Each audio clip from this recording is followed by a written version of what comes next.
जय श्री कृष्णा। आप सभी का स्वागत है मेरे YouTube चैनल गोपाल दीवानी में। आज हम आपको संतोषी माता के व्रत की कथा का रसपान करवाने जा रहे हैं। तो आइए शुरू करते हैं। इससे पहले अगर आप मेरे चैनल पर नए हैं तो मेरे चैनल को सब्सक्राइब कर दीजिए ताकि अच्छी अच्छी कथाओं के नोटिफिकेशन आपके पास समय समय पर पहुँचते रहें। आइए शुरू करते हैं। एक बुढ़िया थी जिसके 7 पुत्र थे। उनमें से 6 कमाते थे और एक न कमाने वाला था।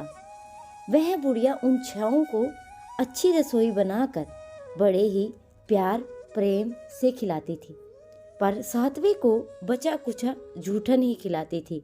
परंतु वह बहुत बोला था। अंत मन में वह कुछ भी विचार नहीं कर पाता था। एक दिन वह अपनी पत्नी से बोला, देखो मेरी माता मुझसे कितना प्रेम करती है। उसने कहा, वह तुम्हें सभी का जूठन खिलाती है और फिर भी तुम अगर ऐसा कह रहे हो तो तुम समय आने पर देख सकते हो। एक दिन एक बहुत बड़ा त्योहार आया। बुढ़िया ने 7 प्रकार के भोजन और चूरमे के लड्डू बनाए।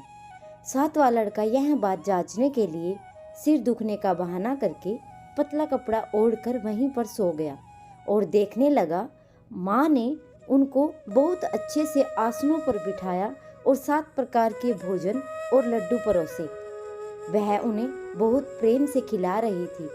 जब वह 6 के 6 भाई भोजन करके उठ गए तो माँ ने उनकी थालियों से जूठन इकट्ठी की और एक लड्डू बनाया। फिर वह 7वें लड़के से बोली, अरे रोटी खा ले। वह बोला, माँ मैं भोजन नहीं करूँगा, मैं परदेश जा रहा हूँ।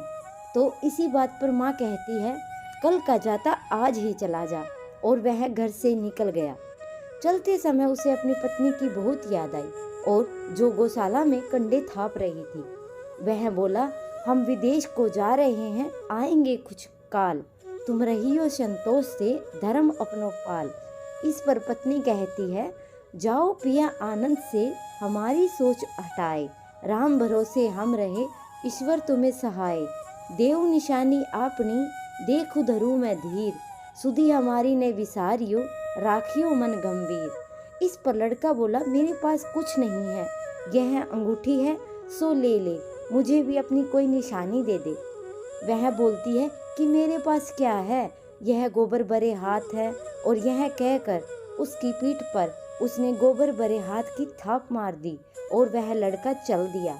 ऐसा कहते हैं, इसी कारण विवाह मर पत्नी पति की पीठ पर हाथ का छापा मारती है। चलते समय वह दूर देश में पहुंच जाता है। वहां पर एक व्यापारी की दुकान पर जाकर कहता है, भाई मुझे नौकरी पर रख लो, मुझे नौकरी की बहुत ज़रूरत है। और व्यापारी को नौकर की ज़रूरत थी। अंत में वह उसे तनख्वाह देख कर ही काम देंगे और ऐसा कहकर वह उसे रुकने के लिए कहते हैं। वह सवेरे 7 से लेकर 12 बजे तक की नौकरी करने लगा। थोड़े ही दिनों में सारा लेन देन हिसाब किताब करने लगा और सेठ के 7-8 नौकर चक्कर खाने लगे। सेठ ने उसे 2-3 महीनों में ही आधे मुनाफे का हिस्सेदार बना दिया। 12 वर्ष में वह नामी सेठ बन गया और उसका मालिक उसके भरोसे काम छोड़कर कहीं बाहर चला गया। उधर उसकी औरत को सास और जेठानियां बड़ा ही कष्ट देने लगी। वे उसे लकड़ी लेने के लिए जंगल भेजती, भूसे की रोटी देती, फूटे नारियल में पानी देती। वह बड़े ही कष्टों से जीवन बिता रही थी। एक दिन जब वह लकड़ी लेने जा रही थी तो रास्ते में उसने कई औरतों को व्रत करते हुए देखा और वह उनसे पूछने लगी, बहन यह किसका व्रत है और कैसे करते हैं, इससे क्या फल मिलता है। तो एक स्त्री बोली, यह संतोषी माता का व्रत है, इसके करने से मनोवांछित फल मिलता है। इससे गरीबी, मन की चिंताएं, राज के मुकदमे, कलह, रोग नष्ट हो जाते हैं और संतान सुख, धन, प्रसन्नता, शांति, मन पसंद वर वह बाहर गए हुए पति के दर्शन भी होते हैं। उससे उसने व्रत करने की विधि पूछ ली। उसने रास्ते में सारी लकड़ियां बेच दी। वह गुड़ और चना ले लिया और वह व्रत की तैयारी करने में लग गई। उसने सामने एक मंदिर देखा और पूछने लगी, यह मंदिर किसका है। तो लोग कहने लगे, यह संतोषी माता का मंदिर है। वह मंदिर में गई और माता के चरणों में लौट कर बोली कि माता मैं विनती करती हूँ, मैं अज्ञानी हूँ, बहुत दुखी हूँ, मैं तुम्हारी शरण में आई हूँ, मुझे मेरा दुख दूर करो। और माता को उस पर दया आ जाती है। एक शुक्रवार को व्रत करते ही उसके पति का पत्र आया और अगले शुक्रवार को पति का भेजा हुआ धन मिला। अब तो जेठ जेठानी और सास नाक सिकुड़ के कहने लगी, अब इसकी खातिरदारी बढ़ेगी, यह बुलाने पर भी नहीं बोलेगी। वह बोली, पत्र और धन आवे तो सभी को अच्छा है। उसकी आंखों में आंसू आ गए। वह मंदिर में गई और माता के चरणों में गिरकर बोली, हे माँ, मैंने तुमसे पैसा कब मांगा था, मुझे तो अपना सुहाग चाहिए। मैं अपने स्वामी के दर्शन की सेवा करना चाहती हूँ और मैं तुम्हें उनकी सेवा मांगती हूँ। इस पर माँ ने प्रसन्न होकर कहा, जा बेटी, तेरा पति आवेगा। और वह बड़ी प्रसन्नता से घर गई और घर के कामकाज करने लगी। उधर संतोषी माता ने उसके पति को स्वप्न में घर जाने की और उसकी पत्नी की याद दिलाई। उसने कहा कि मैं कैसे जाऊं, परदेश की बात है, लेन देन का कोई हिसाब ही नहीं है। माँ ने कहा, मेरी बात मान, सवेरे नहा धोकर मेरा नाम लेकर घी का दीपक जलाकर दंडवत करके दुकान पर बैठना। देखते ही देखते सारा लेन देन साफ हो जाएगा, धन का ढेर लग जाएगा। सवेरे उसने अपने स्वप्न की बात सभी से कही, दिल लगी उड़ाने लगा। वे कहने लगे कि कहीं सपने भी सत्य होते हैं। पर एक बूढ़े ने कहा, भाई, जैसे माता ने कहा वैसे करने में क्या अर्ज है। उसने नहा धोकर माता को दंडवत करके घी का दीपक जलाया और दुकान पर बैठ गया। थोड़ी ही देर में सारा लेन देन साफ हो गया, सारा माल बिक गया और धन का ढेर लग गया।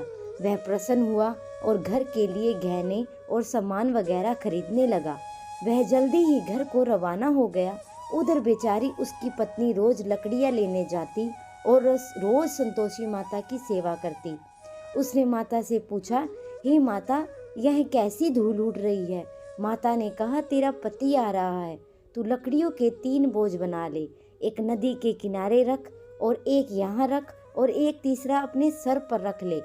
तेरे पति के दिल में उस लकड़ी के गट्ठे को देखकर मोह पैदा होगा। जब तक वह वहाँ रुक कर नाश्ता पानी करके घर आएगा, तब तक तू लकड़ियाँ उठाकर घर जाना और चौक के बीच में गट्ठा डालकर जोर जोर से 3 आवाजें लगाना। सासू जी, लकड़ियों का गट्ठा लो, भूसे की रोटी दो, नारियल के खोपड़े में पानी दो, आज कौन मेहमान आया है। इसने माँ के चरण छुए और कहे अनुसार सारा कार्य किया। वह तीसरा गट्ठा लेकर घर गई और चौक में डालकर कहने लगी, सासू जी, लकड़ियों का गट्ठा लो, भूसे की रोटी दो और नारियल के खोपड़े में पानी दो, आज कौन आया है। यह सुनकर सास बाहर आकर कपट भरे वचनों से उसके दिए हुए कष्टों को बुलाने कहने लगी, बेटी, तेरा पति आया है और आ मीठा भात और भोजन कर और कपड़े ग्रहण कर।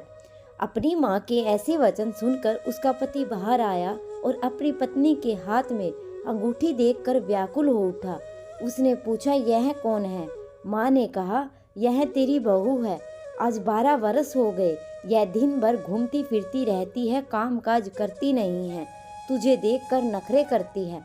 वह बोला, ठीक है, मैंने तुझे और इसे देख लिया है, अब मुझे दूसरे घर की चाबी दे दो, मैं उसमें ही रहूँगा।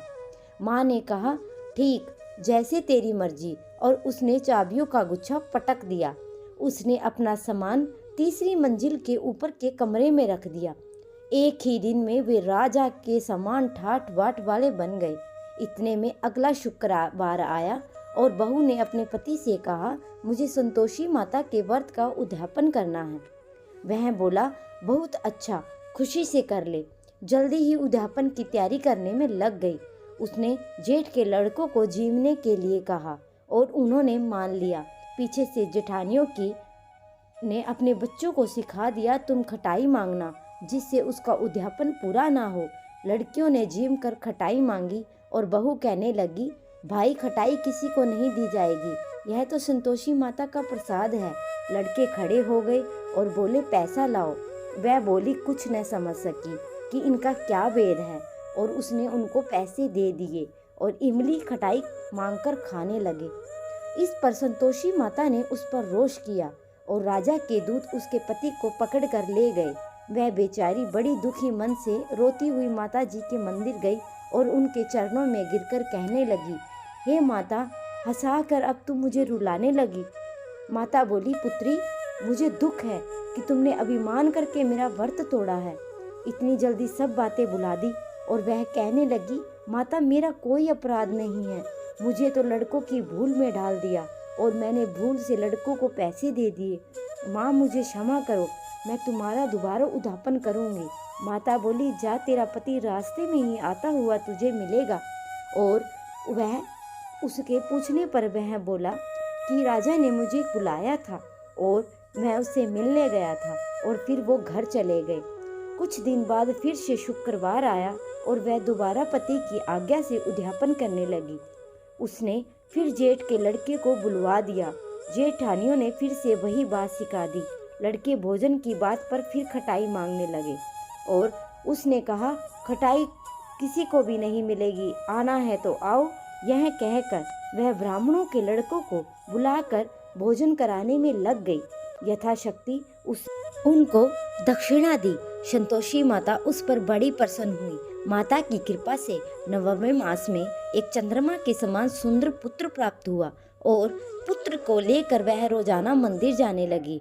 एक दिन संतोषी माता ने सोचा, यह रोज यहाँ आती है, आज मैं भी इसके घर चलती हूँ और इसका सासरा देखूं। यह सोचकर उसने एक भयानक रूप बनाया। गुड़ व चने से सना मुख, ऊपर को सूंड के समान होठ और जिन पर मक्खियाँ भिनभिना रही थी। इसी सूरत में वह उसके घर गई।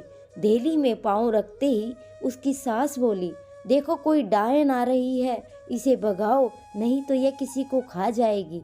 लड़के भागकर खिड़की बंद करने लगे। 7वें लड़के की बहू खिड़की से देख रही थी और वह वहीं से चिल्लाने लगी, आज मेरी माता मेरे घर आई है। यह कहकर उसने बच्चे को दूध पीने से हटाया और इतने में सास बोली कि पगली किसे देखकर उतावली हो गई और बच्चे को पटक दिया। इतने में संतोषी माता के प्रताप से वहाँ लड़के ही लड़के नजर आने लगे। बहू बोली, सासू जी, मैं जिसका व्रत करती हूँ यह वो ही संतोषी माता है। यह कहकर उसने सारी खिड़कियाँ खोल दी। सब ने संतोषी माता के चरण पकड़ लिए और विनती कर कर कहने लगे, हे माता, हम मूर्ख हैं, अज्ञानी हैं और पापीन हैं।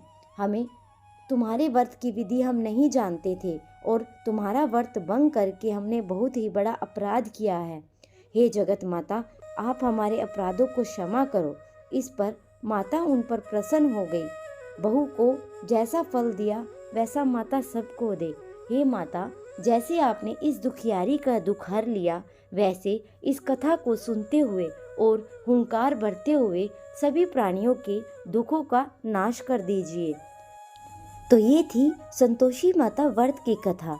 अगर आप सभी को ये कथा पसंद आई हो तो मेरे चैनल को सब्सक्राइब कर दीजिए, वीडियो को लाइक कर दीजिए और कमेंट में जय लक्ष्मी माता, जय संतोषी माता अवश्य लिखिए।